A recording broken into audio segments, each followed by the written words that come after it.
আকাশের জন্য মোহনাকে দোষারোপ করায় রেগে যায় মোহনা। আকাশকে কাছে পেতেই উচিত শিক্ষা দেয়। হ্যাঁ বন্ধুরা, এমনটাই দেখতে পাবে। বিস্তারিত জানতে ভিডিওটিতে লাইক দিয়ে চ্যানেলটি সাবস্ক্রাইব করে দেখতে থাকো। গল্পের শুরুতেই দেখা যাবে শুভলক্ষ্মী স্ত্রীকে অনেক কথা শোনায় আর বলে, তোমার এটা করা একদমই উচিত হয়নি। আর তখন বলছে, তোমাকে এখন বাড়িতে ফিরিয়ে নিয়ে যেতে চাইছি কেন জানো তো?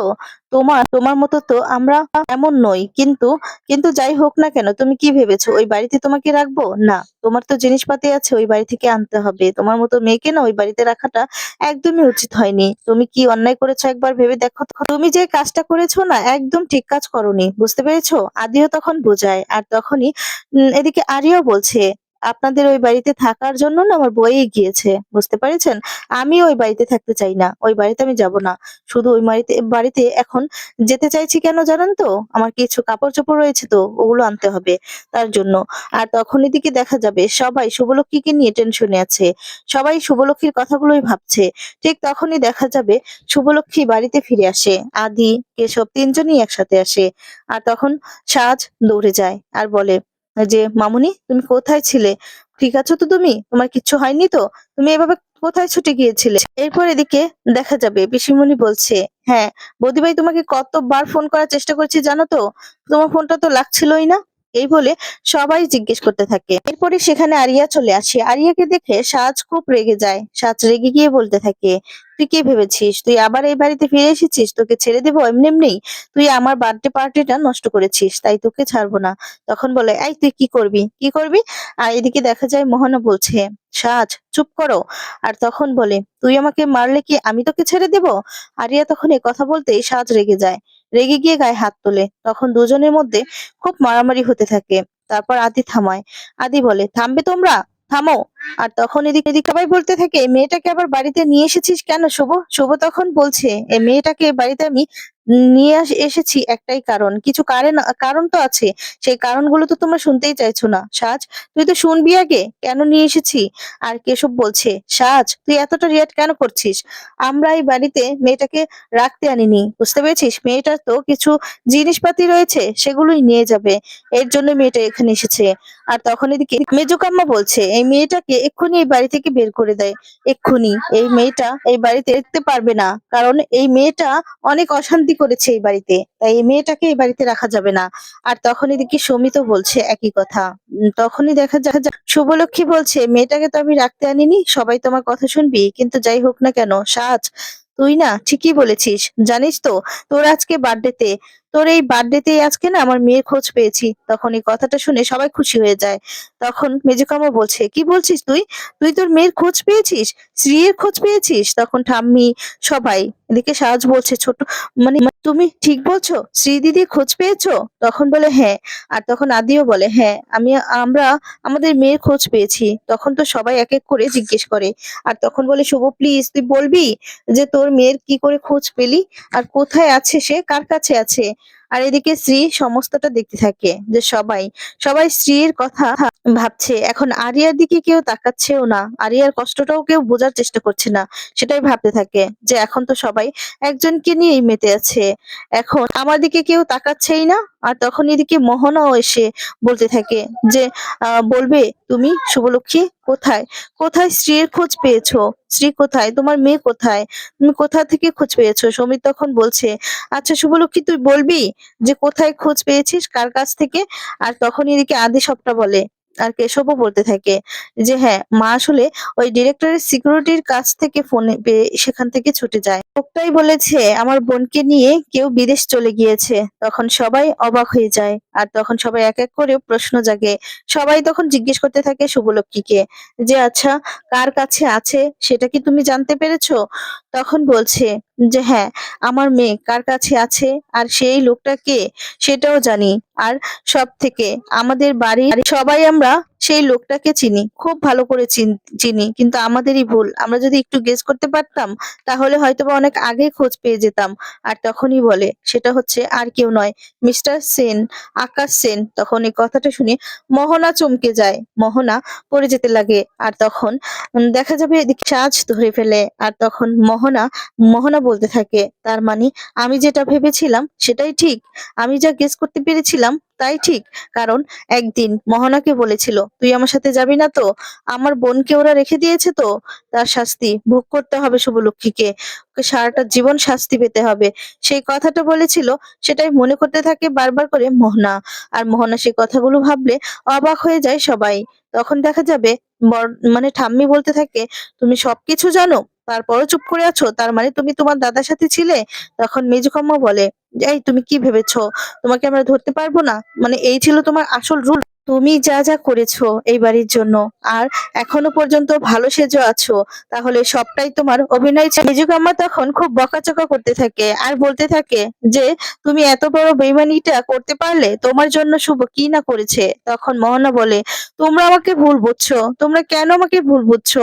তখন এদিকে দেখা যাবে অয়নও বলতে থাকে, হ্যাঁ, তুমি এমন বেইমানি করেছো। তুমি তুমি আগেও কি কি করেছো আমার সাথে? এই যে আমার সাথে বিয়েটার প্ল্যান প্ল্যান তোমার দাদা আকাশ সেন তোমার সাথে মিলেই করেছে। তুমি তো সবটা জানতে, তাই না? তুমি তো সবকিছুর নাটের গুরু। তোমার জন্যই তো সবকিছু হয়েছে। আর তখন বলছে, তোমরা কেন বুঝতে পারছো না? সেই মোহনা আমি নেই। আমি 20টা বছর ধরে এই শুভলক্ষ্মীর জন্যই পাল্টিয়েছি। শুভলক্ষ্মী আমাকে নতুন জীবন দিয়েছে। আর তোমরা কেন বিশ্বাস করতে চাইছো না? আমার দাদার সাথে আমার কোনো যোগসূত্র নেই। আমি কোনো প্ল্যান করিনি আমার দাদার সাথে। তোমরা এই চিনলে এতদিন ধরে? আদি তখন বলছে, তুমি আর কত অভিনয় করবে মোহনা? এবার সত্যি কথাটা বলো, সত্যি কথাটা বলো, তুমি আর কি কি জানো? তখন বলে, আদি তুমি কেন বিশ্বাস করতে চাইছো না? প্লিজ বিশ্বাস করো, আমার দাদার সাথে আমার কোনো যোগসূত্র নেই। আমি কোনো প্ল্যানিং করিনি। আর তখন মেজুকাম্মা বলছে, আর কত মিথ্যে বলবে মোহনা? তোমার আসল মুখোশ না সবার সামনে এবার খুলে গিয়েছে। বুঝতে পেরেছো? এবার বলো, সত্যি কথাটা বলো। আরো কি কি জানো সবটা বলো। সবাই এক এক করে মোহনাকে দোষারোপ করছে। মোহনা কিছুতেই নিতে পারছে না। মোহনা বারবার করেই বোঝানোর চেষ্টা করে, কিন্তু কেউ বুঝতে চায় না। আর তারপর শুভলক্ষ্মীর কাছে গিয়ে বলে, শুভলক্ষ্মী, তুমিও কি বিশ্বাস করো? তুমি চুপ করে আছো কেন? প্লিজ বলো। তখন এদিকে সাজ বলে, আমার মা তো বারবার করেই বলছে, আমার মা এই সমস্ত কিছু জানে না। মা জানে না সত্ত্বেও, বলা সত্ত্বেও তোমরা কেন বুঝতে চাইছো না বলো তো? মা তো বলছে। তখন এদিকে দেখা যাবে শুভলক্ষ্মী বলছে, কেশব, সাজকে নিয়ে ভিতরে যা, আর ঋষিকে গিয়েও বল ও যেন নিচে না আসে বলা পর্যন্ত। বুঝতে পেরেছিস? তখন কেশব সাজকে নিয়ে উপরে চলে যায়। আর তারপর দেখা যাবে বলতে থাকে যে, শুভলক্ষ্মী, তুমি অন্তত বিশ্বাস করো। আমি জানি তুমি এটা মানো যে আমার সাথে আমার দাদার কোনো যোগসূত্র ছিল না। তুমি তো জানো। আর তখন বলছে, মানে শুভলক্ষ্মী কোনো কথাই বলছে না। তখন বলছে, শুভলক্ষ্মী, তুমি কেন কোনো কথা বলছো না? তখন সুমিতকে গিয়ে জিজ্ঞেস করে, সুমিত, তুমিও কি বিশ্বাস করো? তুমি তো দেখেছো যে 20টা বছর ধরে আমি কিভাবে নিজেকে পাল্টিয়েছি এই পরিবারের সাথে থাকবো বলে। আমার দাদা আমাকে বলেছিল যে তার সাথে যেতে, কিন্তু আমি তার সাথে যাইনি। আমি তাকে ত্যাগ করে আমি এই পরিবারটাকেই বেছে নিয়েছি। এই পরিবারের মানুষগুলোকেই আমি ভালোবেসেছি। তুমিও কি বিশ্বাস করো? সৌমি তখন বলে ওঠে, আমার কেন জানি মনে হচ্ছে যে তুমি তুমি সবকিছু জানো মোহনা। তুমি বলো, কি জানো? এখনো সময় আছে মোহনা। তুমি কি কি জানো সবটা বলো শুভলক্ষ্মীকে। তুমি তো জানো যে বড়দা ভাই আর শুভলক্ষ্মী এতটা বছর তাদের মেয়ের জন্য কতটা কষ্ট পেয়েছে। তুমি জেনে শুনে কিভাবে তুমি এই কাজটা করতে পারলে? আর তখন বলে, সমিত, তুমি এই কথা বলছো? আর তখন বলে, হ্যাঁ, আমি বলতে বাধ্য হচ্ছি। তুমি সবটা জানা সত্ত্বেও আর বলে, আমি কিচ্ছু জানি না। বিশ্বাস করো, আমি কিচ্ছু জানি না। অন্যদিকে দেখা যাবে আরিয়া তার ড্রেস সমস্ত কিছু গোছাতে থাকে। আর ঠিক তখনই বারবার করে শুভলক্ষ্মীর কথাগুলোই মনে করতে থাকে। শুভলক্ষ্মী কতটা আদর যত্ন করে খাইয়ে দিয়েছিল, আর যখন পায়ে আঘাত পেয়েছিল পায়ে মলম লাগিয়ে দিয়েছে। এদিকে ঠাম্মি ঠাম্মি ফুল ছুঁয়ে দিয়েছে।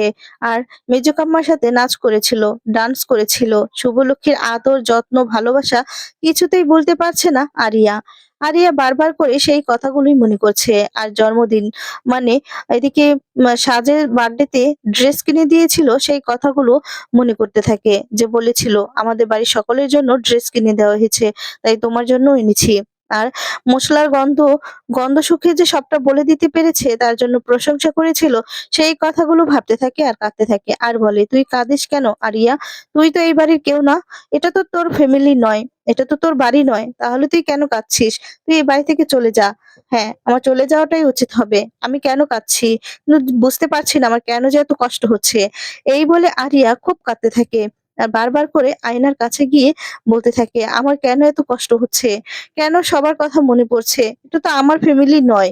এই কথা ভেবেই খুব কষ্ট পায়। এদিকে মোহনা বলছে, তোমরা কেন বুঝতে পারছো কিচ্ছু জানি না। আর তখন ঋদ্ধি বলছে, তুমি যদি সবকিছু জানো তাহলে বলে দাও। তুমি তো জানো বর্দাবাই আর শুভলক্ষ্মী কতটা কষ্ট পাচ্ছে তাদের মেয়ের জন্য, আর এতটা বছর কতটা কষ্ট কষ্ট বকে নিয়েছে। আর তখন মোহনা কাঁদতে থাকে। মোহনা কেঁদে বলতে থাকে, প্লিজ তোমরা আমায় বিশ্বাস করো, বিশ্বাস করো। আমি আমি কিচ্ছু জানি না। আমি কেন কেন আমি এটা চেপে রাখবো? আর আমার কি লাভ? আমি আমি 20টা বছর এই পরিবারের জন্য কত কিছু করেছি। পরিবারটাকে আমি নিজের পরিবার ভাবি, ভালোবাসি আমি। শুভলক্ষ্মীকে বলছে, শুভলক্ষ্মী তুমি প্লিজ কিছু বলো। তুমি কেন চুপ করে আছো? তুমি কিছু বলো যে আমি এই পরিবারটাকে ভালোবাসি। আমি কিছু জানি না, আমার দাদার সাথে আমি জড়িত নয়। আর তখনই শুভলক্ষ্মী ঝাড়ি দিয়ে মোহনাকে সরিয়ে দেয়। তখন মোহনা অবাক হয়ে যায় আর বলতে থাকে, শোনো, তুমি তো এতক্ষণ অনেক কিছু বলেছো, এবার আমি বলি তুমি শোনো। শুভলক্ষ্মীর কথা শুনে চমকে যায় মোহনা। আর তখন বলছে, তুমি আমার সাথে এটা করতে পারলে? তুমি যখন তুমি যখন সাজ তোমার গর্ভে ছিল, রাস্তায় রাস্তায় ঘুরছিলে, নিজের জীবনটা দিয়ে দিবে তার জন্য, আমি সেখান থেকে বাঁচিয়ে তোমাকে এই বাড়িতে এনেছি। সমিত পর্যন্ত তোমার পক্ষে ছিল না। সমিতকে, তোমার ভালোবাসার মানুষ, সমস্ত কিছু সবাইকে ফিরিয়ে দিয়েছি। আর তার প্রতিদান তুমি এটা দিলে? তুমি আমার মেয়েকে আমার কাছ থেকে দূরে সরিয়ে দিলে। একজন মা হয়ে তুমি আরেকজন মায়ের কষ্ট তো বুঝতে পারো। আরেকজন মায়ের এত বড় কষ্ট তুমি কি করে দিতে পারলে? তখন বলে শুভলক্ষ্মী, তুমি এটা বলছো? এরপর বলে, হ্যাঁ বলছি, বলতে বাধ্য হচ্ছি। তুমি কেন এটা করলে? একবার জবাব দাও তো, কেন করলে? আমি কি দোষ করেছিলাম বলো? তোমাকে আমি সাহায্য করেছি, এটাই কি আমার অন্যায় ছিল? আরো অনেক কথাই বলতে থাকে। তখন মোহনা আর কিছুই বলতে পারে না। মোহনা চুপ করে দাঁড়িয়ে কাঁদতে থাকে। ঠিক তখনই দেখা যাবে আকাশ চলে আসে। মোহনা বলে চিৎকার করতে থাকে। আর তখন শুভলক্ষ্মী কাছে গিয়ে বলে, ওয়েলকাম টু ইন্ডিয়া মিস্টার সেস। এবার বলুন আমার মেয়ে শ্রী কোথায়? আর তখন আদিও কলার চেপে ধরে আর বলে, বল আমার মেয়ে কোথায়? তখনই সেখানে আরিয়া চলে আসে। আরিয়া এসে বলে, ড্যাড। আর তখন শুভলক্ষ্মী আরিয়া ড্যাড বলে ডেকেছে বলে অবাক হয়ে যায়। আর তখন বুঝতে পারে এটাই হচ্ছে শ্রী। এরপর বলে, তার মানে আরিয়াই হচ্ছে আমার মেয়ে শ্রী। এই বলে অবাক হয়। এদিকে দেখা যাবে মোহনা তার দাদার প্রতি খুব রেগে বলে, তুই আমার সাথে এটা কি করে করতে পারলি দাদা? এই বলে ঠাসিয়ে চড় মারে।